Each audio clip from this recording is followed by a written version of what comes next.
Oikein hyvää joulukuun 12. päivää ja tervetuloa seuraamaan täysin erilaista videota, mitä olen koskaan tehnyt tänne mun YouTube-kanavalle.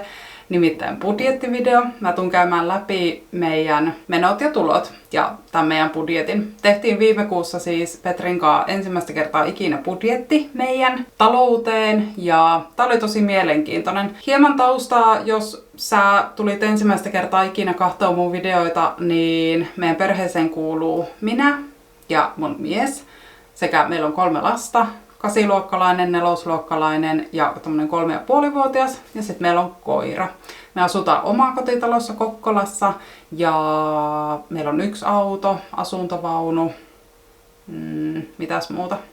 No, siinä tolleen niinku lyhykäisyydessään. Petri käy päivätöissä ja mä teen YouTube-videoita työkseni. Me siis tehtiin tää 15.11.–15.12. väliselle ajalle. Petrin palkka tulee 15. päivän, niin me otettiin se semmoiseksi niinku aika väliksi. Niin suurin syy sille, minkä takia me tää nyt tehtiin, oli ehkäpä se, että joulu lähestyy, niin haluttiin vähän nähdä, että mitkä ne meidän todelliset menot oikeasti on ja minkä verran joululahjoihin voisi budjetoida. Me tiedetään se, että meidän tulot riittää meidän menoihin, mutta me haluttiin ehkä tarkemmin nähdä se, että mihin ne meidän rahat oikein menee ja olisiko jossain, mistä voisi nipistää niitä menoja.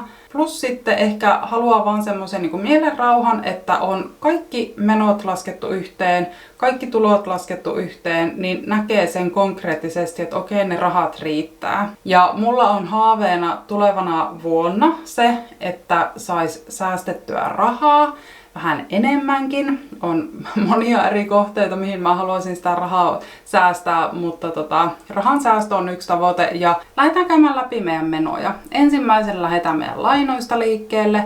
Me maksetaan 4 eri lainaa, yhteensä kuukaudessa 1551,35 €. Tämä summa olisi paljon pienempi, mutta kiitos korontarkastuksen, se on paljon isompi. Meillä nousi korko aika paljon. Mutta 1551 € kuussa lyhennellään lainoja. Sisältää siis asuntolaina ja sitten tuossa on pari muuta lainaa ja asuntovaunulaina. Sitten seuraavaksi meidän vakuutukset. Täällä on 3 eri vakuutusmaksua. Nämä menee joka toinen kuukausi. 527,89 €. Sitten täällä on ekoroski ja tässä taitaa olla toi jätekaivon tyhjennys, niin 101,52 €. Elisalle menee 59,17 €. Sitten Kokkolan kaupunki, tää on päivähoitomaksu 221 € ja vitsi, mulla tuli pikku kämmi tuossa Rasmuksen hoitotuntien suunnittelussa, meni 4 tuntia yli. Mä siis siirryin käyttämään Päikky-sovellusta, mä en ole ikinä sitä käyttänyt, mä siirryin käyttämään sitä. No siinähän ei näy ne kokonaistunnit ja mä niinku viime kuun perusteella oletin, että joo, no toi riittää, että noi tunnit riittää, kun mä pistän vaan näin automaattisesti sen menemään. No ei ne riittänytkään, mulla oli siellä viime kuussa joku ylimääräinen vapaapäivä tai joku tämmönen suunniteltu vapaa, niin 4 tunnin takia me maksetaan nyt sitten ensi kuussa täyspäivähoitomaksu. Sitten 3 eri liikkumaksua, niin 98,80 €. Sitten meidän perheen kännykkäliittymämaksut yhteensä on 93,07 €. Ruokabudjetti. 800 € budjetoitiin ruokaa tälle kuukaudelle ja se on aika hyvin pitänyt. Nyt tehtiin tulevan kuukauden budjettia varten pikku upgradeaus tänne ja tässä vihreällä pohjalla näkyy ruokaostokset, ruokarahaa jäljellä. Eli nyt jos mä tähän laitan vaikka, että meni 189 € ruokaan nyt yhdellä kauppareissulla, niin sitten se automaattisesti vähentää tästä, että kuinka paljon on rahaa sitten vielä jäljellä loppukuukaudeksi. Tätä meillä ei ollut vielä tässä budjetissa ja me vaan mentiin silleen, että kun tehtiin Prismaan toi ruokakauppatilaus, niin sitten yritettiin vaan pitää se aina alle 200 € ja tosi monesti siinä onnistuttiinkin silleen, että se oli joku 150 suurin piirtein se viikon ruokatilaus ja sitten ajateltiin, että okei, tuossa on 50 just nyt viikonlopulle sit niinku herkkuihin ja maito, leipätäydennyksiin, jne. Mutta mitään nyt sen tarkempaa summaa mulla ei ole tähän, mutta sen verran mä tiedän, että aika lailla ollaan tuossa 800 pysytty. Ehkä ollaan menty ihan hitusen yli, mutta 800 ja nyt sitten on mielenkiintoinen nähdä niin kuin ensi kuussa, kun otetaan tää homma käyttöön, että tänne merkkaa sitten nää paljonko on mennyt, niin sitten se näyttää sen tuossa heti, että akeena niin 361 € jäljellä ruokaan. Kertokaa kommenteissa teidän ruokabudjetti. Olisi kiva kuulla niin kuin teidän perhekoko ja sitten, että kuinka paljon teillä menee kuussa ruokaan rahaa. Mun mielestä toi 800 € on aika maltillinen meidän 5 hengelle. Mutta joo, mielenkiintoinen nyt päästä ensi kuussa sit seuraamaan tätä niin kuin reaaliajassa, että kuinka paljon sitä rahaa on mennyt ja sitten voin teillekin näyttää. Mä ajattelen, että jos te tykkäätte tämmöisestä videosta, niin mä voisin tyyliin tehdä joka kuukausi tämmöisen, missä mä kävisin läpi sitten, niin sitten ensi kuussa voisi just katsoa noin ruokaostokset, että tonne merkkaisi kaikki pienimmäkin ruokakauppa, tiedätkö, kun sä käyt jonkun maitoporkki hakee, niin sekin merkataan tonne. Joo, jatketaan. Dieseleihin budjetoitiin 150 € ja musta tuntuu, että tää menee tai menikin yli. Ja tätäkään ei seurattu sen tarkemmin, vähän niin kuin muistin varassa, en luota omaan muistiini kyllä niin paljon, niin nyt Petri teki sitten tällekin oman sarakkeen tänne. Eli tähänkin jos mä käyn vaikka 50 tankkaamaan, niin sitten se vähentää sen täältä polttoainerahaa jäljellä sarakkeesta. Eli tää on siis tosi kätevä, näin. Sitten se heitti miinukselle uppiis, no niin. Mutta ensi kuussa voidaan seurata totakin sitten vähän tarkemmin. Nellan jalkkikseen 25 € kuukausimaksu. Sitten Kiialla oli Turussa tanssireissu, niin siihen meni 90. Esiintymisasun 73 €. Sitten Kiia saa viikkorahaa 10 viikossa, niin siihen budjetoitiin 40. Rassen toppapukuun budjetoitiin 100.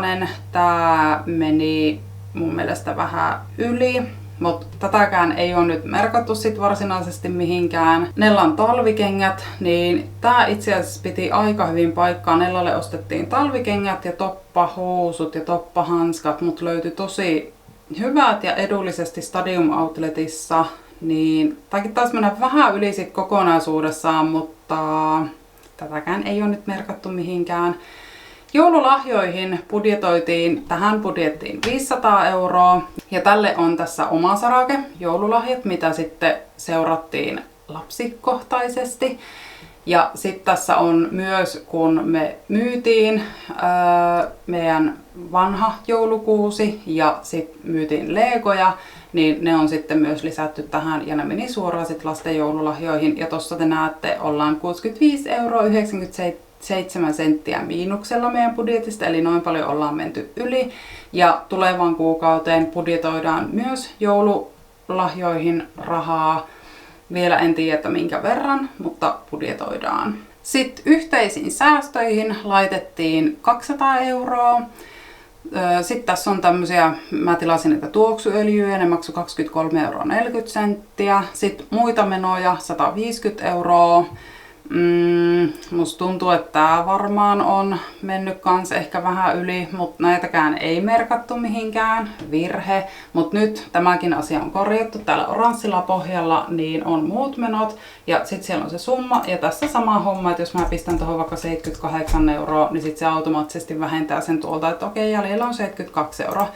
Nämä on upgradeauksia ensi kuun budjettia varten, eli tästä on sitten tosi helppo seurata, että minkä verran sitä rahaa todellisuudessa on sitten jäljellä. Sähköön meni 169,23 €.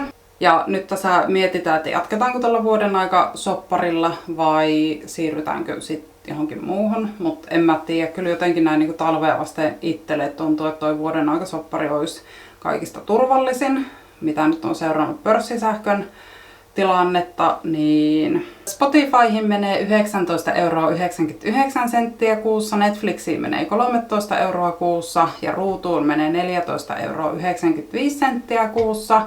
Eli meidän kokonaismenot on 5091,37 € ja mä olin vähän silleen, että tiedätkö, kun ei ole koskaan laskenut niitä menoja yhteen, tälleen, niin Sitten meidän tulot. Niin Petrin ja mun tulot laskettuna yhteen plus lapsilisät, niin meidän tulot on 6 301,75 €. Tästä on siis vähennetty verot ja mun yöllit ja kaikki. Eli siis tämän verran meidän tileille yhteensä tulee rahaa 6 301,75 €. Ja kun meidän menot oli 5 091,37 €, niin sitten tästä nähdään, että meille jää 1 210,38 €. Ja tää sitten jaettiin meidän omille tileille, omiksi rahoiksi käytä just niin kuin lystäät. Ja sit mä voin näyttää täällä, että mulla oli sitten vielä tämmöisiä omia henkkohtmenoja, mitä ei laitettu tuohon yhteisiin menoihin, niin mä makselin nyt piilarimaksua 66,30 €. Tää on niinku 3 kuukauden ajalta. Sitten mä maksan, tää on nettinimellä, mutta mä maksan kuukausittain semmoista tekoälypohjaista käännöspalvelua, mikä sitten kääntää mulle mun videot, tuottaa niinku tekstitykset ja sitten mä jatkan. No joo, no mutta kuitenkin tää on tämmönen joo. Kännykkä, tää oli väärä summa, se oli oikeesti joku 50 jotain. New Yorkiin laitoin 200 € säästöön. Itse asiassa tää summa on isompi, mä taisin laittaa 300 €. Eli kaikkien näiden menojen jälkeen minun tilille jäi rahaa 232,27 €. Ja tää on nyt semmoista rahaa, mitä ei ole budjetoitu mihinkään eikä ole mitään laskuja enää maksettavaksi. Että toi 232,27 € on ihan, voin tehdä sillä mitä lystään. Mut joo, tämmönen. Sitten me tehtiin silleen, että aina kun oltiin maksettu vaikka toi Ecoroskin maksu, niin sit tää veettiin niinku yli, että nähtiin, että okei, toi on nyt maksettu, toi on maksettu, mutta nämä sarakkeet, ruokaostokset, polttoaine, muut menot, niin nämä tulee niinku muuttaa tätä budjetissa pysymistä merkittävästi, koska sä näet reaaliajassa seurata, että minkä verran sitä rahaa oikeasti on jäljellä. Mutta oli tosi hyvä tehdä tämä budjetti, koska tässä kuussa oli paljon ylimääräisiä menoja, oli Nellalle ja Rasselle noita toppavaatteiden ostoja, sitten oli joululahjat, sitten oli noin vakuutusmaksut, mitkä meni, Ecoroskin oli toi jätekaivon tyhjennys, eli tässä kuussa oli tosi paljon tämmöisiä ylimääräisiä menoja, mikä oli, nyt kun oikein miettii, niin tämähän oli yksi syy sille just, että minkä takia tämä budjetti tehtiin, koska ehkä vähän niin kuin stressas, kun oli niin paljon tulossa tommosia isompia maksuja, mutta budjetin teon jälkeen oli sille rento fiilis, kun sä tiesit, että rahat riittää. Tämmöiset menot ja tulot meillä. Mun täytyy sanoa, että mä oon niinku oikein tyytyväinen tähän kuukauteen. Me selvittiin tästä, me maksettiin isot vakuutusmaksut, me maksettiin ylimääräisiä maksuja paljon tässä kuussa. Me saatiin aika kivasti laitettua säästöön rahaa ja silti tilille jäi kaikkien maksujen jälkeen vielä niin kuin omaa henkkohtaista käyttörahaa. Mun tavoite vuodelle 2024 on se, että sais laitettua säästöön enemmän rahaa. Se on niin kuin ensi vuoden tavoite. Ja nyt kun on tää budjetti, niin tässä on pysyttävä. Kommentoi tuohon alas, jos sua kiinnostaa tämmönen, jos sua kiinnostaa jatkossa kuulla ja nähdä, että minkä verran meillä on tullut rahaa, mennyt rahaa ja muutenkin silleen, että miten noi jakaantuu noi rahat, mihin ne menee ne rahat. Ja kerro mulle, että teettekö te budjettia? Siis mun mielestä mä oon aina ennen ollut sillä, että ei nyt mitään budjettia tarvitse tehdä, mutta nyt kun tää tehtiin, niin siis tämähän on tosi järkevää. Tää on tosi järkevää käydä läpi, niin kuin, että mitä menee, mihin menee. Varsinkin tälleen, että nyt kun oli tosi paljon tommosia ylimääräisiä menoja, mutta sattui tosi paljon maksuja tälle kuukaudelle, niin oikeasti innolla ootan, että päästään tekemään. Me tehdään varmaan Petrin kanssa nyt heti vaan tässä tänään tai huomenna, kun meillä on aikaa, niin tehdään tulevan kuukauden budjetti. Kommentoi alas, jos sä haluaisit, että mä tekisin ensi kuussa tämmöisen samantyylisen videon. Ja sitten tosiaan mun mielestä olisi kiva alkaa seuraamaan sitä, että minkä verran mä saan laitettua säästöön sitä rahaa. Ja kiitos kun katsoit. Nähdään huomenna.